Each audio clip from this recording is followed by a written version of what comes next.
অনেক দিন আগের কথা, সবুজে ঘেরা এক ছোট গ্রামে রিয়া নামে একটি মেয়ে তার মায়ের সঙ্গে বাস করত। রিয়ার বয়স মাত্র ৮ বছর, কিন্তু সে ছিল বুদ্ধিমান, সাহসী আর খুব কৌতূহলী। তারা খুব সাধারণভাবে জীবন যাপন করতেন, কিন্তু ভালোবাসায় ভরপুর ছিল তাদের ছোট্ট ঘরটা।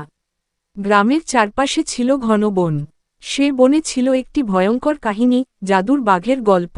গ্রামের লোকেরা বলে, রাত হলেই বনের ভেতর এক ভয়ানক বাঘ ঘুরে বেড়ায়। সে জাদু জানে, চোখের চাহনিতেই মানুষকে পাথর বানিয়ে দিতে পারে। রিয়া অবাক হয়। রিয়া মনে মনে ভাবে, যদি বাঘটা সত্যিই জাদু জানত, সে এতদিনে সবাইকে ধরে ফেলত। রিয়া সিদ্ধান্ত নেয় সে যাবেই। এক সকালে রিয়া উঠেই মাকে বলল, মা, আমি জঙ্গলের দিকে যাব। আমি নিজের চোখে দেখতে চাই এই বাঘটা আসলে কেমন। না রিয়া, এসব কথা ভুলে যা। তুই ছোট্ট, ওদিকে যাওয়া মানে বিপদ ডেকে আনা। কিন্তু রিয়া ছিল একরোখা। সে মনে মনে ঠিক করে ফেলল, আজ সে জঙ্গলের রাস্তায় পা দেবে। সে রওনা দিল জঙ্গলের পথে।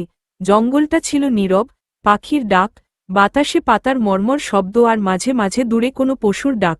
জঙ্গলের পথে রিয়া হাঁটছে আর বলছে, এত সুন্দর এই জঙ্গল, কেউ এখানে আসতে ভয় পায় কেন? রিয়া হাঁটতে হাঁটতে এক ঝর্ণার ধারে এসে থামল। হঠাৎ ঝোপের আড়াল থেকে একটি বাঘ বেরিয়ে এসে বলল, কে এসেছিস আমার জঙ্গলে? রিয়া চমকে গেল। সামনে এসে দাঁড়ালো এক বিশাল বাঘ, চোখে গভীর দৃষ্টি, মুখে রহস্যময়ী হাসি। রিয়া বলল, আমি রিয়া, আমি এসেছি তোমার সত্যি কাহিনী জানতে। তুমি কি সত্যিই ভয়ঙ্কর? বাঘ বিস্মিত হয়ে বলল, তুমি ভয় পাও না? না, কারণ আমি বিশ্বাস করি, ভয় পেলে সত্যিকে জানা যায় না। তখন বাঘ নিচু গলায় বলল, আসলে আমি এক অভিশপ্ত রাজকুমার। এক লোভী জাদুকর আমাকে এই রূপে পরিণত করেছে। আমি তোমার সাহায্য করব। কি করতে হবে? জঙ্গলের সবচেয়ে পুরনো গাছ দাদার কাছ থেকে একটি সাদা জাদুর ফুল এনে দিতে হবে, তবেই মুক্তি পাব। রিয়া দ্বিধা না করে আবার হাঁটতে শুরু করল। বহু দূরে একটা বিরাট গাছ দাঁড়িয়ে ছিল। গাছ দাদা বলল, তুই এসেছিস বাঘের মুক্তির জন্য? হ্যাঁ দাদা, আমি জানি ওর মন ভালো। আমি চাই ও ফিরে পাক নিজের রূপ। গাছ দাদা হেসে বলে, সাদা ফুল সবাই পায় না, এই ফুল সেই পায়, যার মন সাহস আর মমতায় ভরা। এক ঝলক আলো এসে রিয়ার সামনে একটি ছোট্ট সাদা ফুল এনে রাখল। রিয়া আনন্দে চিৎকার করে উঠল এবং তা নিয়ে ফিরে গেল বাঘের কাছে।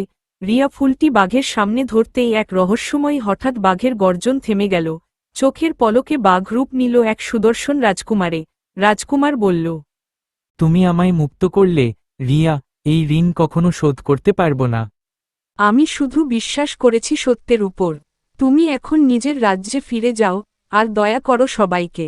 আমি প্রতিশ্রুতি দিলাম যে, গ্রামের পাশে এক শান্তিপূর্ণ রাজ্য গড়ব, যেখানে কেউ আর ভয় পাবে না। রিয়া যখন গ্রামে ফিরল, গ্রামের লোকেরা অবাক হয়ে গেল। সবাই ভাবছিল সে হয়তো হারিয়ে গেছে, কিন্তু রিয়া ফিরল এক নতুন গল্প নিয়ে, সাহসের, বিশ্বাসের আর ভালোবাসার। সবকিছু শুনে গ্রামের লোক বলল, তুমি তো আমাদের ছোট্ট রক্ষাকর্তা। আমার মেয়ে সত্যিই বড় হয়ে গেছে। রিয়া হেসে বলল, ভয় নয়, বিশ্বাস থাকলে যে কোনো অভিশাপ ভাঙা যায়।